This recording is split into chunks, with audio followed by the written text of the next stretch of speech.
రాజమాత శివగామిదేవి ఒక పిచ్చి లంజాముండ. ఎందుకంటే is one of the most strongest and the finest characters ever return in the Telugu film industry. ఆ Majestic appearance కానీ, అక్కడ పాలిటిక్స్ చేసే విధానం కానీ, లైక్ అక్కడ ఫైటింగ్ స్కిల్స్ కానీ, and at the same time పక్కన చిన్నపిల్లలకి పాలివ్వటం కానీ, మూడు ఒకేసారి చేయటం కానీ, వాట్ అ ఉమెన్. ఎస్పెషల్లీ ఆ రోజుల్లో ఆడవాళ్ళని పిల్లలకి ఇంట్లో పిల్లలు చూసుకోవడానికి దీనికి వాడేవాళ్ళు. అలాంటి నీచ నికృష్ట దౌర్భాగ్య స్థితిలో ఉన్న ఆడజాతి నుంచి మాంకి లాంటి మనిషి she is definitely an inspirational role and figure for many women around her.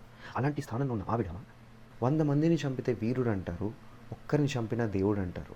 అలాంటి దేవుడిని చంపేసిన నిన్నేమనాలే పిచ్చి లంజముండా? ఎందుకంత గుద్దబలుపు నీకు? ఎందుకు ఏదన్నా అంటే నా మాటే శాసనం, ఎందుకు ఆ గుద్దబలుపు, ఆ తలపొగరెందుకు? ఎవరన్నా నీకు వచ్చి ఏదన్నా చెప్తే వాళ్ళు ఏం చెప్పారు, వెనకాల రేషనల్ ఏంటి, నేను ఎక్కడన్నా తప్పు చేసి ఉంటానా, ఇలా ఎందుకు థింక్ చేయలేవు?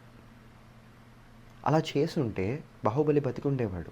Mahishmati wouldn't have lost one of its best king. అంతా అయిపోయాక అది వెళ్ళి దాని కాళ్ళు పట్టుకోవటం, పైకి వెళ్ళాడు కాళ్ళు కడగటం, వెళ్ళాడు మడ్డగుడు బాహుబలి గడిది.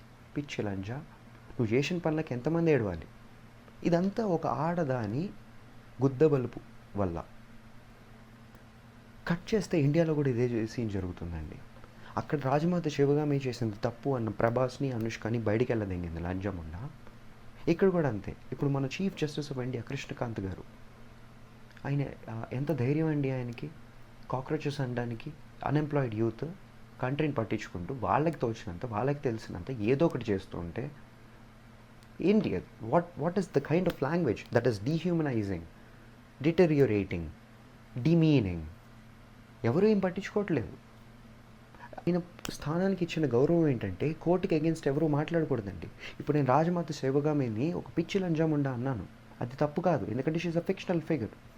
ఇక్కడ కృష్ణకాంత్ గారిని ఎవరే పిచ్చి లంజా కొడక అనకూడదు, నేను అనకూడదు, ఎందుకంటే తప్పు. నన్ను కోర్టులో వేస్తారు, జైల్లో వేస్తారు, కాబట్టి నేను అన్నాను.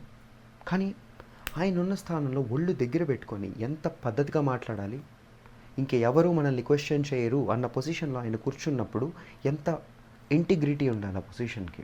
I don't think he is eligible to be sitting in that position anymore. So ఆయన యాజ్ సూన్ యాజ్ పాసిబుల్ దిగిపోవటానికి నా సాధ్యమైనంత నేను చేశాను. ఇంకా నాలాంటి మగాళ్ళు ఎవరన్నా లాయర్స్ ఉంటే నాకు హెల్ప్ చేయండి. లెట్ మీ అండర్స్టాండ్ ఆయన చేసింది కరెక్టా కాదా, ఆయన దిగాల వద్దా, ఇష్టం వచ్చింది ఏదైనా చెప్పండి కింద కామెంట్స్లో. కంటెంట్ మీకు నచ్చుంటే ఇది లైక్ చేయండి. దీని గురించి ఎవరికైనా చెప్పాలనుకుంటే షేర్ చేయండి.